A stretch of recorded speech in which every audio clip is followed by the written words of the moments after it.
Hey everyone, welcome back to the shed. Hope you're well today. So this is part 3 of what's now turning into a slightly extended video look at Kitty Hawk's Su-17. Yesterday I posted up how I'd started construction on this and how I'd gone about creating fuselage halves and that kind of thing. So this video, slight change, because it'll give you some more close-up views, I guess, of what I've been dealing with, and what that are the wings. I've built both wing sections, inner wing sections, started to think about the outer sweeping parts of the wings as well, and also dealt with the cockpit. So it's progressing kind of nicely so far. As it stands at the moment, the bulk of the airframe is now complete. So I'm now able to work on some of the smaller details, things like the cockpit, and then think about undercarriage and weapon loadout as well. I'm not sure what I'm going to put on that yet in terms of what I'm going to hang underneath the wings. I might go for a slightly more stripped out version, don't know, depends on what mode I'm in. But the rest of it is kind of progressing really well. So as we stand at the moment, the fuselage halves are all dealt with, wings are all dealt with, engines dealt with, cockpits dealt with. So it really is a case of just moving on to onto the smaller sections. So this then is a quick look at the wings and perhaps some of the issues that you might face when you, maybe, build one of these things, and some routes to simplifying the procedure and making life a little easier for you when you start to add some of the smaller details. Here we go then. So this is the now completed inner wing section for this half of the fuselage. As you can see, it fits really nicely into there.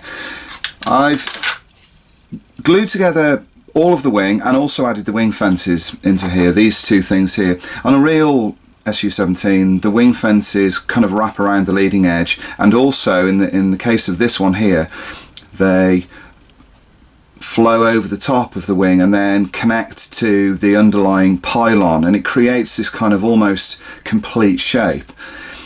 On the real aeroplane, you will see that the fence and the pylon blend together seamlessly. It's almost as if they've been kind of either made from the same part, or this area here has been filled and then sanded. I'm not entirely sure how they're done. All I know is that that's their appearance. So I've taken some time with this kit to make sure that not only does the pylon, this piece here, fit underneath the wing properly, but also that the wing fences flow over the top of the wing and there aren't too many gaps in between.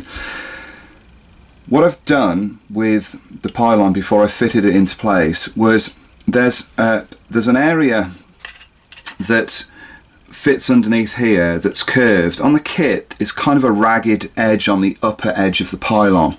So what I did is I removed the mounting pin that fits in this piece here, and then using one of these, a diamond file, I then smoothed off and rounded off the underside, rather the upper edge of the pylon, to allow it to fit snugly against the underside of the wing. Also, there are two humps here that go above the wing pivot point. There's one here and one here, and that hump is ringed by a slight lip. So in order to get this pylon to fit properly, and also to get the upper fence to fit properly, I cut a very small notch, one there and one there, to allow this piece to fit over the top of that. Very simply, all I did was I just got the scalpel, just rocked it into place, and then removed the plastic away from it. It's not even a millimetre deep, it's about 1/5 of a millimetre deep, very tiny, just sits over the top. And then what I did to allow this to fit, I glued the pylon in place, made sure that fit properly, smoothed off the union, and then once this pylon was in place, I glued the front edge of the fence here. I glued those two sections together and also ran some glue along this bit, left this free floating, and then once this had dried, I used some of the Tamiya extra thin, the quick setting glue. So held that in place like that for a few seconds, and then once I felt that bitten together. Then I held the back and then ran a bead of glue along this edge here and just held it in place. One of the ways that I also did that was that I got a piece of this is evergreen, and I slotted it into here to force this open, and what that did was it closed the gap between this piece and the thin section of the wing, because I'd already glued this part together and this part together. So by doing that and running the glue, it held it in place. By doing that, the fit of this part and the fit of the underside of the pylon is actually really good. You can see it in the photographs. The same thing was done with this wing fence here. The wing fence just sits using some small tabs and slots in the upper wing. It fits nicely against here. That's exactly as it comes out of the box. I haven't filled it or anything yet. So once again, I glued this fence to the upper section of this small piece that juts out from the underside of the wing, glued it together, put some glue into this piece here, held it in place like this, and then once that had set, only a few seconds, I then held the back piece and then ran a bead of glue along it. Nice and easy. Fit of these parts is really good, and then once it goes into the wing, again the fit is really good. I think that there'll probably need to be a little bit of kind of Mr. Surfacer run along this edge, but I don't see that being kind of too much of an issue. So those are the wings. I also mentioned in my earlier video that I was going to build these wings and fix them in place after I'd painted it, and to allow that to be the case, I cut a notch in this part of the wing here, and that just allows me to slot that into place like that.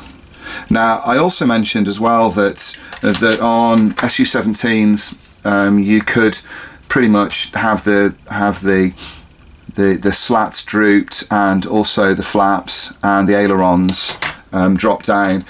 Checking photographs, it seems that in actual fact Su-17s on the ground tend to have their wings folded back and everything pulled in. So what I'm going to do is I'm going to harden these wings up, put the slats into place, glue those into place, and also have the control surfaces in the neutral position, and then that way when I put it in on the model and I push the wing back and have it in that position, everything will be lined up.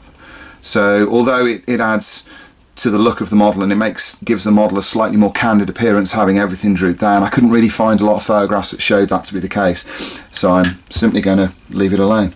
So that's the sort of the main sections done, main parts of the wings done, fuselage is done. So it's allowed me as well the chance to work on cockpit parts. So I've assembled all of the cockpit parts here, floor,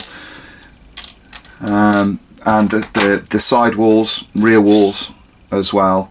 This is the K36 ejector seat. This is a really fantastic piece of work from Kitty Hawk. The detail on this is really superb. It's a fun thing to assemble as well.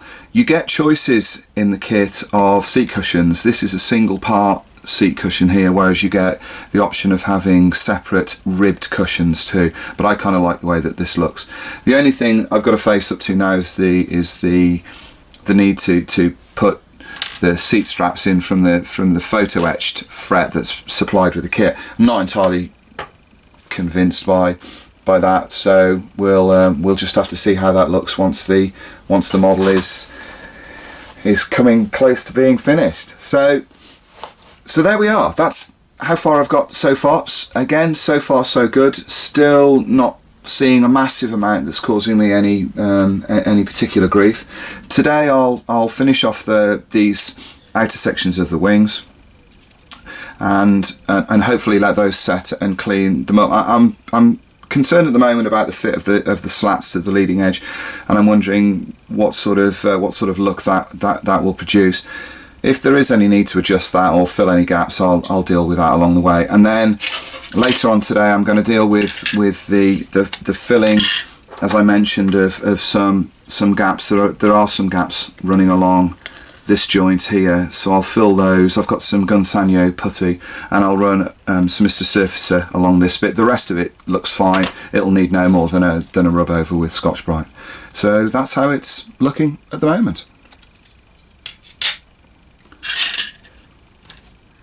So there you go, wings all done and dusted. Now I can move on to the smaller parts mentioned earlier on in the video. Hope you've enjoyed this, hope it's been useful, and I'll see you again next time. Take care, bye.